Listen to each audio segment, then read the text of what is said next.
Welcome to Author Nation Interviews. Today we're talking about leadership, writing, and how as authors we can lead change through our books. I'm Melody Ann, and I'm here to show you how to write successfully and create a positive impact in the world. You can visit authornation.online at any time to access a treasure trove of resources just for you. So whether you're sipping your morning coffee or winding down after a long day, settle in and let me introduce our guest.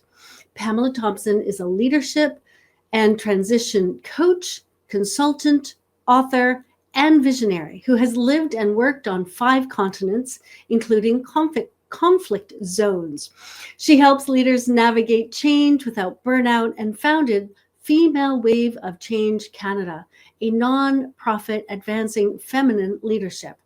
Creator of the Art of Change framework, she empowers mission-driven women through life transitions.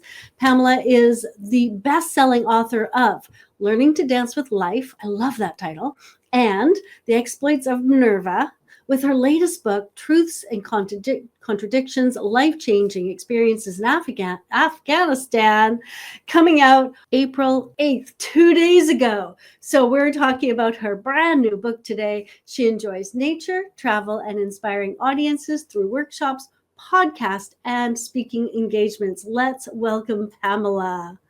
Hi, Pamela. Welcome to the show. Thanks so much, Melody Ann. I'm excited to be here. Yeah, I'm thrilled you're here. Let's jump in. I'll see if I can untie my tongue. It's a little tied today. I want to talk about your new book, Truth and Contradictions, because we've actually met previously and talked about it, and I was really excited about it. Life-changing experiences in Afghanistan. Now, this captures your personal journey. So what inspired you to write about this chapter of in your life? And what do you hope this book is going to do for the people who read it? What inspired me, Melody Ann, was, I guess what really triggered me was when the Taliban took Afghanistan the second time on August 15th, 2021. And over the past 3 years, what's happened in terms of the erosion of women's and girls' rights in the country. And it's just like makes my heart break, and so that's initially what inspired me. And then I also felt called to do interviews with Afghan men and women to really hear their stories. Because when I was working there for 13 months in 2010 and 11 and backstopping virtually and then more in 2015, I didn't really get a chance to delve deep into their lives, right? So I really felt inspired to interview my colleagues, some of my colleagues and their friends. And the big thing that came to me, my why, was really to shine the light on the incredible courage and resilience of the Afghan people, but also to dispel myths. There's a whole bunch of myths out there about Islam, Afghanistan, and Afghans, particularly Afghan men. So what do I hope readers to take away? I really hope that they better understand Afghans and Islam, and they understand what true Islam is and what the Taliban are doing isn't, so to speak, and that they have hope and they have an understanding of how they themselves can support Afghan women and girls if they choose to, and also how they can build peace and understanding in their own communities, workplaces, and ultimately, I believe that ripples out. So, Yeah. And I guess a theme that runs through is leadership lessons from living and working in a conflict zone. But I did not set out for that to be the case.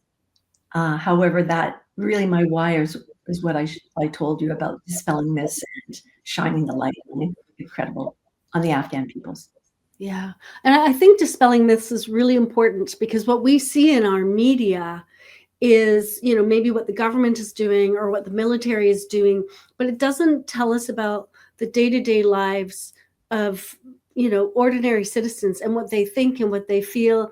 And it could be in complete contradiction to what we are seeing in our media. So I think, do you find that in this book, that's really what you're doing? You're saying, look, I know you heard this in the media.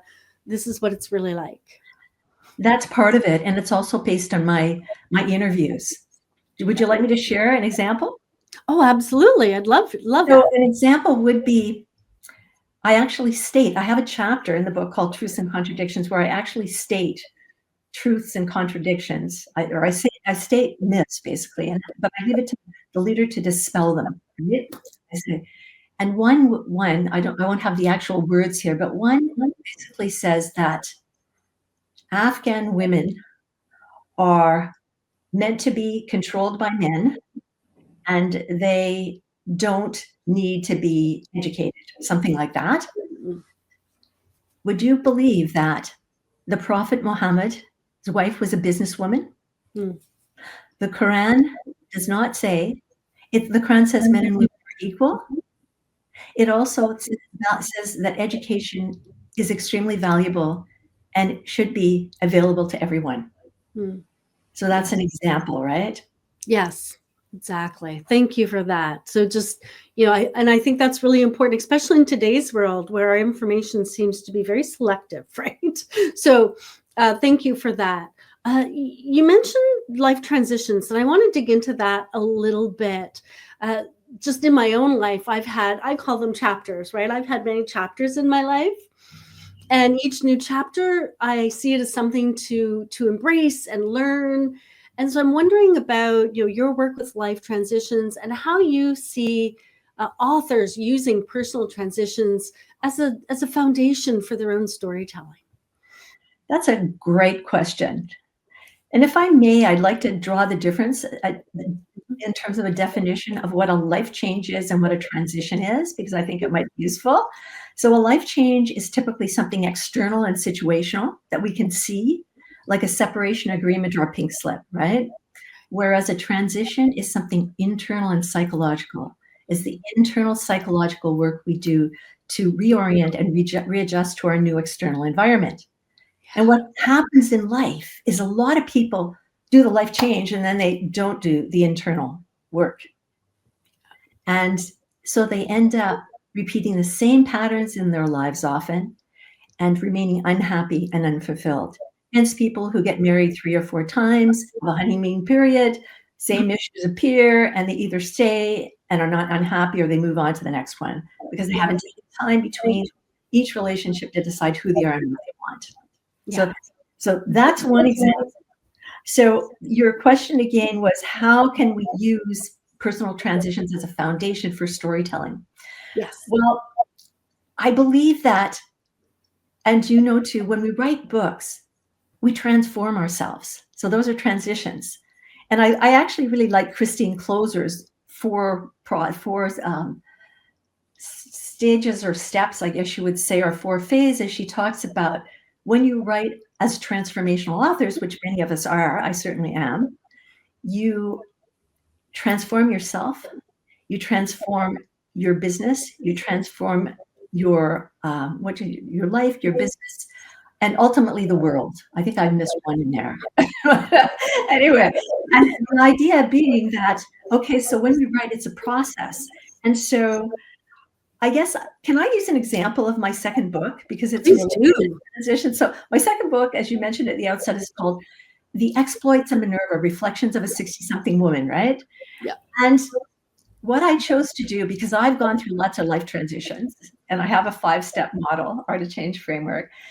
And what I chose to do is interview friends and friends of friends about their life transitions and create composite characters so no one would understand.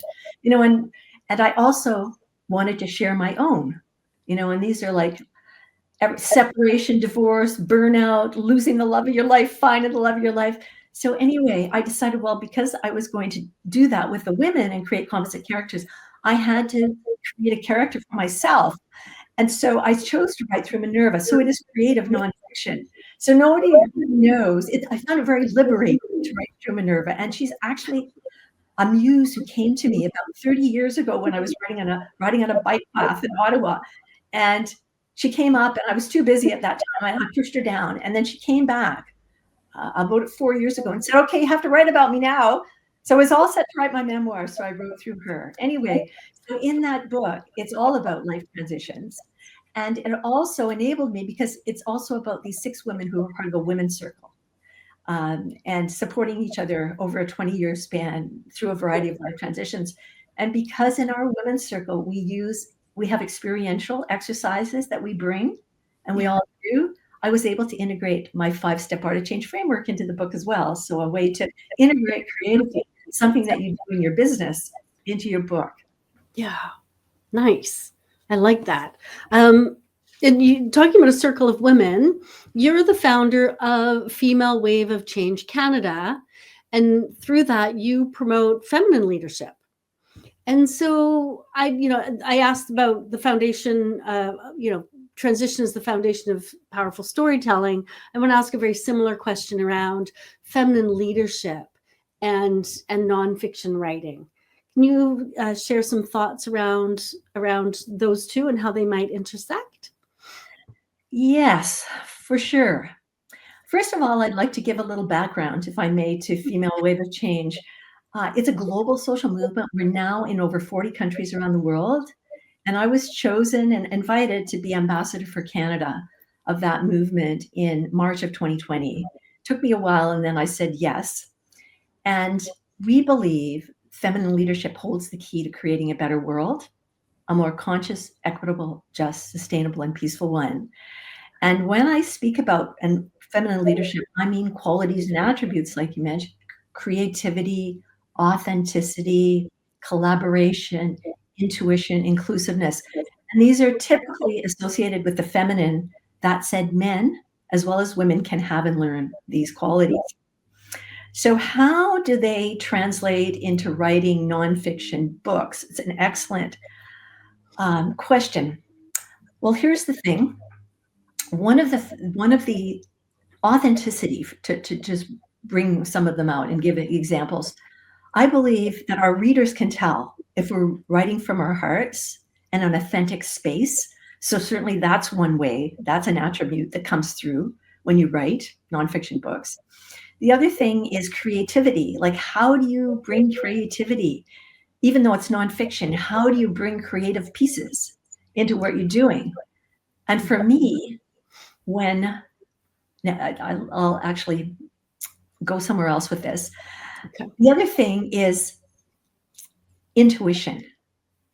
And a lot of times I am, about pantsers versus plotters, right? And I'm a pantser. I'm one of the people who write from the seat of my pants rather than have to have all the storyline done. And it enables me to use my creativity, but it also invites me or enables me to use my intuition. So sometimes, like, when I was starting out to write my current book, Truths and Contradictions, I did not plan to have a chapter at the end about linking it to what can the international community can do, what can you do, what can we all do, and linking it to the broader social issues in the world. Yeah. But really, that's kind of what happened, right? So that's just an example of a few, and of a few ways. Is that helpful? No, that's excellent. And that also explains what you mean by feminine leadership as well. So that, I think for our audience, that putting those two together will be clear for them. Thank you so much. I really appreciate that. And if you're liking what you hear out there, go visit Pamela-Thompson.com to learn more about Pamela. And I bet there's a link there as well to the nonprofit. But if not, I will make sure there is one in the show notes along with this link as well. Thank you, Pamela. Actually, let's talk about your book. So your books all tend to tackle kind of personal growth, leadership, self-discovery. And yet, what we often want from books like that is, actionable insights, like something, I want to change my life. I want my own transformation. I want you to tell me what to do. But also storytelling is really important. So can you talk a little bit about your books and that balance between, information, storytelling, telling people what to do or not telling them what to do? That's a big question. It's a good one. Sorry, it's a big question. No worries. When I think about it, it might be helpful to share a little bit about my process at first. How do I balance the storytelling with all these other bits? Well, one of the things is my broader mission, Melanie, and is to help build peace and understanding in the world. So I screen everything I do through that, if you know what I'm saying. as well as, what is my why for writing the book? Who is my primary target audience? And what are their needs and wants? Yeah, and then how can I creatively integrate my life experiences or others, people I interview, into to meet those needs, right? And the other thing is, FYI, I used to be an academic at one point, and I love linking theory with practice. And one of the reasons I left academia was because I didn't like just staying in the theory. I wanted to ground it. It's like, how do we then link that and make a positive difference in people's lives? So I have that natural interest in that. Plus, I'm a qualitative researcher. So I love interviewing people. I used to do focus groups and in-depth interviews and roll them up for organizations, right? So I sort of integrate that in. And I find those are different ways that I do it. And yeah, what else can I share there? I guess I have been blogging for a number of years, over 10 years. And when you blog, my blogs tend to be short, like 500, 700 words. And I found when I switched to research and writing program and policy documents and health field to writing reports on focus groups or in-depth interviews, that it made me really change my writing style and focus on stuff that was interesting that I or others might be experiencing, or something that was in the news, for example. But then to link it to what can you do? Not leave people hanging out there. Well, that's very nice, but then, then what can I do? So I guess for a number of reasons, and because of my background and experiences, I really enjoy linking theory with practice and offering really practical strategies and insights in the work that I do. Yeah. And I think that can be the magic of a nonfiction author. I don't mean to interrupt you. Can I just share a little bit about learning to dance with life and how I did that? Yes, absolutely. Because it might be helpful to people. Yeah. What happened is I had in December of 2012, I was just like exhausted. And I'd been working for this international nonprofit that promoted women's and children's rights around the world, Melody Ann. And I ended up being offered to continue to sign a new contract. And I asked to sleep on the decision. And when I awoke, I felt just like a lemon that had been squeezed dry. And I realized in my body that I had to take a break. So I told them no. Like as a consultant, when you turn down work for 6 months, and they said, why? And I said, it's because I want to create more balance in my life. I had no idea what that meant. However, I started 2013 with nothing on my plate. And I took about 5 months off, studied mindfulness, reconnected with family and friends because I've been traveling a lot for the last couple of years. And I went to this event, a virtual event called the Transformational Author Experience that Christine put on, where you might have known it. And she interviewed different types of literary agents and book publishers, traditional and non-traditional, and authors from different genres. And at the end of it, I got off those, and I listened to about 20 of them in 10 days. I got off that call, or that series of interviews, and it's like I just did a brain dump, and it was like these puzzle pieces of my life came together, and I all of a sudden got these 7 keys to what I call creative living, 7 keys to consciously cultivating improved health, happiness, fulfillment, and inner peace in your life. And that really ended up, I started to develop when I was writing the book, then I started to write about those keys and flesh them out. And when I was doing that, I was at the same time moderating or facilitating a group coaching program called Staying Healthy in Body, Mind, and Spirit while Living Your Passion. So those actually questions and exercises are woven through the book. And so it was, and then I ended up coaching high achieving women. So different ways to, link practical strategies and balance out your creative stuff with stuff that is real and can support people in their daily lives.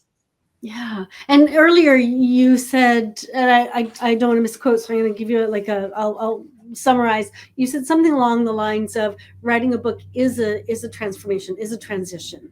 And so that sounds like what that book was for you. It was this beautiful transition, internal transition, but also an external change in what you were doing and how you were serving people. So I think that's Totally. beautiful. Totally.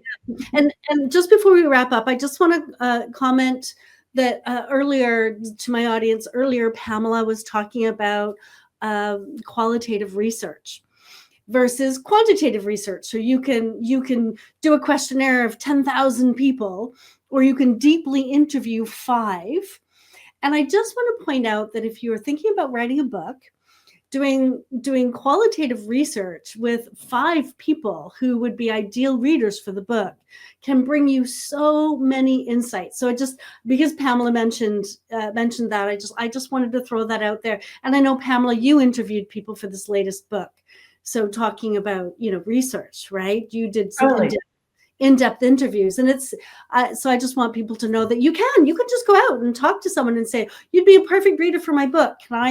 Can we sit down and do an in-depth interview? And there's so much information you can gather from that. You can write a much better book, even recording it and using people's language and whatnot. So I just wanted to throw that out there. Thank you, Pamela. Well, that's a great tip as well for people.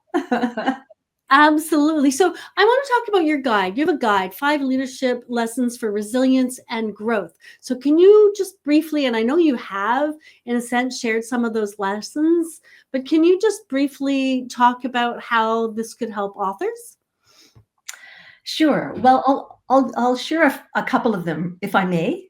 Yeah. You want me to just share a couple of them? Yes, that'd be beautiful. Thank you. Okay. So one of them is embrace our shared humanity. And one of the things I've learned from living and working in many countries and cultures is that we're really all the same. We want them pretty well all the same. We want to belong. We want to be loved. We want to be valued. We want to be respected.